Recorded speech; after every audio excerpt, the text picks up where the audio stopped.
Assalamualaikum warahmatullahi wabarakatuh. Selamat pagi anak-anakku kelas 7 SMP Darul Quran.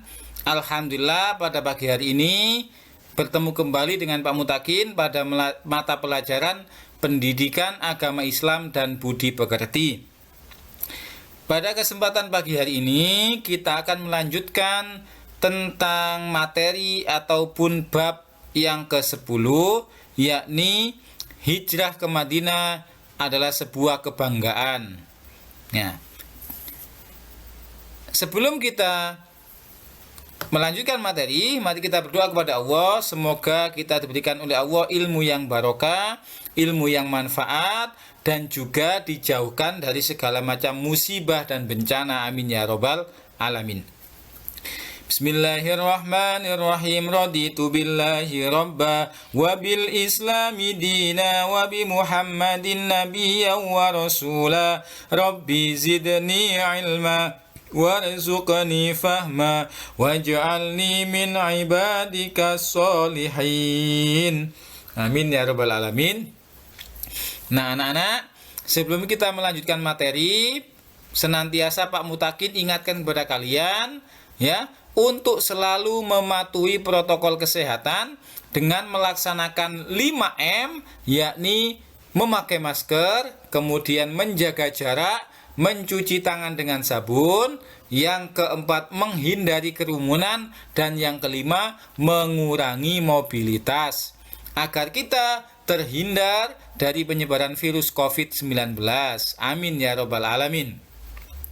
Nah anak-anak, kemarin kita sudah membahas tentang peristiwa hijrahnya Nabi Muhammad dari kota Mekah menuju kota Madinah yang menempuh perjalanan yang cukup melelahkan sehingga beliau harus bermalam di gua, kemudian menghindari kejaran orang kafir. Nah, sekarang kita akan membahas apa yang dilakukan oleh Nabi Muhammad ketika sudah sampai di Madinah atau sudah tiba di Madinah. Ya. Oke. Dakwah Nabi Muhammad Shallallahu alaihi wasallam di Madinah. Setelah Nabi Muhammad sampai di Madinah, beliau memulai membuat program yang pelaksanaannya adalah seperti membangun masjid. Jadi yang dibangun Nabi Muhammad pertama kali adalah membangun sebuah masjid sebagai sarana untuk beribadah dan mendekatkan diri kepada Allah serta berkumpulnya orang-orang Islam. Yang kedua, mempersaudarakan antara muhajirin dan ansor. Dan yang ketiga, membuat perjanjian dengan penduduk Madinah. Kita akan membahas langkah yang pertama, yaitu membangun masjid. Kenapa Nabi Muhammad langkah yang pertama adalah membangun masjid? Ya. Dan bagaimana caranya Nabi Muhammad ini membangun masjid? Ya. Pembangunan masjid ini dimulai dengan cara seluruh umat Islam ikut mengambil bagian, sehingga berdiri sebuah masjid yang karena saat itu masih kondisinya sederhana, hanya berdinding bata, berbatang kayu kurma, dan juga beratap daun kurma. Ya, kalau masjid sekarang kan sudah bagus-bagus. Ya. Kemudian masjid yang dibangun oleh Rasulullah ini bersama kaum muhajirin dan ansor tidak hanya untuk tempat sholat saja, tetapi untuk seluruh kegiatan Nabi di Madinah. Ya, mungkin diantaranya apa? Untuk mengkaji ilmu, tempat mempersatukan umat Islam, kemudian bermusyawarah, ya, bahkan sebagai pusat pemerintahan ketika itu yang dipilih oleh Rasulullah Shallallahu alaihi wasallam. Ya. Kemudian langkah yang kedua adalah mempersaudarakan antara orang muhajirin dan ansor. Siapa orang muhajirin? Yaitu orang yang hijrah dari Mekah ke Madinah. Itu adalah yang disebut orang muhajirin. Sedangkan orang ansor adalah orang Madinah yang menolong atau menyambut kedatangan kaum Muhajirin. Setiap orang Ansor mengakui orang Muhajirin sebagai saudaranya sendiri, ya, karena mereka bersama-sama beragama Islam, sama-sama berkeyakinan yang sama, maka mereka adalah saudara. Sama dengan kita, ya. Orang Islam yang ada di di Malang, orang Islam yang ada di Surabaya, yang ada di Sidoarjo, yang ada di manapun itu bersaudara. Ya. Atau kenapa? Karena kita adalah satu keyakinan, pemeluk agama Islam. Terus bagaimana kita dengan orang Kristen? Kita dengan orang Kristen di luar Islam, Hindu, Buddha dan sebagainya, itu kita juga bersaudara, saudara sesama bangsa Indonesia. Makanya jangan sampai karena kita merasa orang yang paling benar, kemudian kita melakukan tindakan kekerasan kepada orang yang beragama lain. Itu tidak dibenarkan oleh Rasulullah dan juga oleh Allah Subhanahu wa ta'ala. Ya. Terus di antara sahabat yang ikut hijrah bersama Rasulullah SAW, maaf ini keliru ini.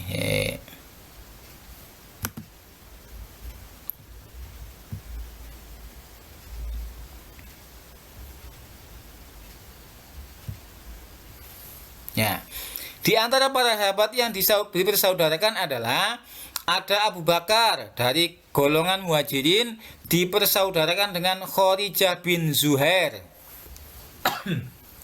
Maaf, ada Umar bin Khattab dipersaudarakan dengan Itban bin Malik, ada Bilal bin Rabah, ada Amir bin Abdillah, Abdurrahman bin Auf, Zubair bin Awam, Utsman bin Affan, Tolha bin Ubaidillah, Abu Huzaifah bin Utbah, Ammar bin Yasir, yang terakhir dipersaudarakan dengan Huzaifah bin Al-Yaman. Tujuannya apa? Tujuannya adalah agar mereka bersaudara, agar mereka mengakui sebagai keluarga dan tidak terjadi perpecahan di antara umat Islam. Ya, kenapa? Karena semuanya sama dalam pandangan Allah, yang membedakan adalah keimanan dan ketakwaannya kepada Allah Subhanahu wa ta'ala. Kemudian selanjutnya, langkah yang ketiga adalah setelah membangun masjid, kemudian mempersaudarakan Ansor dan Muhajirin, yang ketiga adalah Rasulullah membuat perjanjian dengan orang-orang atau penduduk Madinah. Kenapa?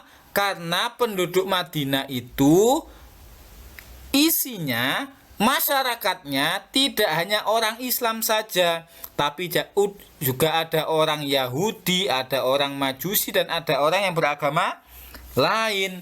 Makanya Nabi Muhammad kemudian membentuk sebuah perjanjian yang dirumuskan dan berlaku bagi seluruh kaum muslimin dan orang-orang non-muslim di Madinah, yang kemudian dikenal dengan sebutan Piagam Madinah.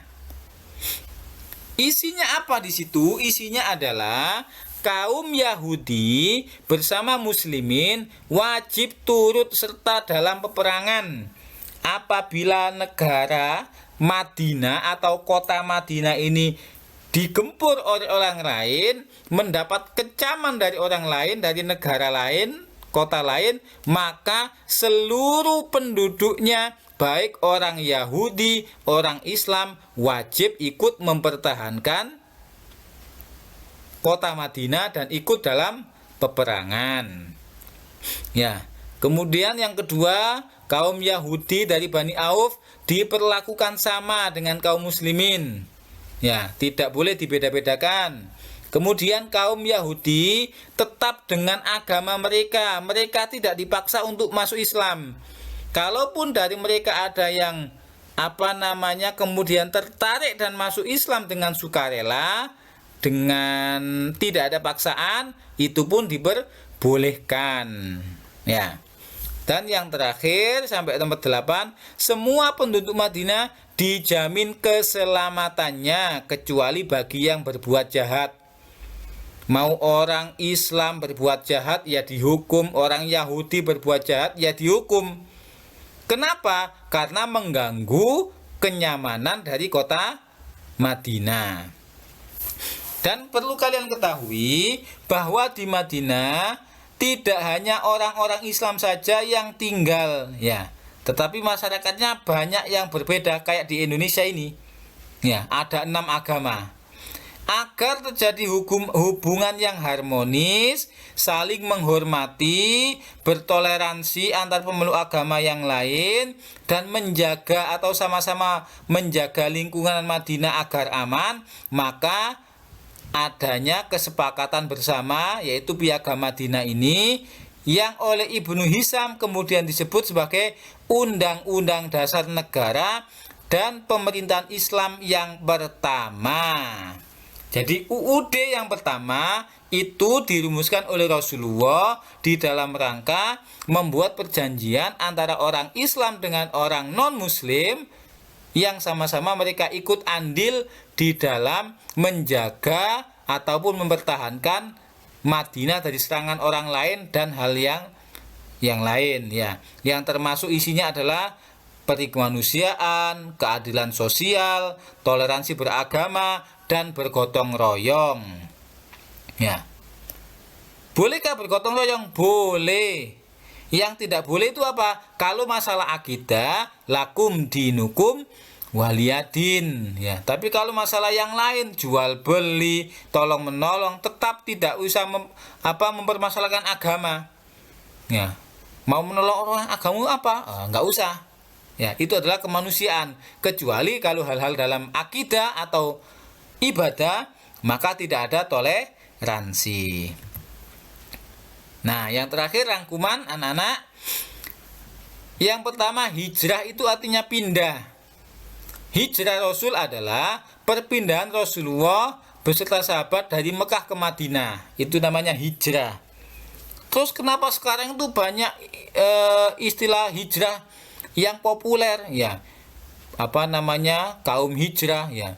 Ya boleh saja mereka memakai. Maksudnya hijrah itu adalah pindah dari hal-hal yang buruk menuju hal-hal yang baik. Bisa dikatakan hijrah.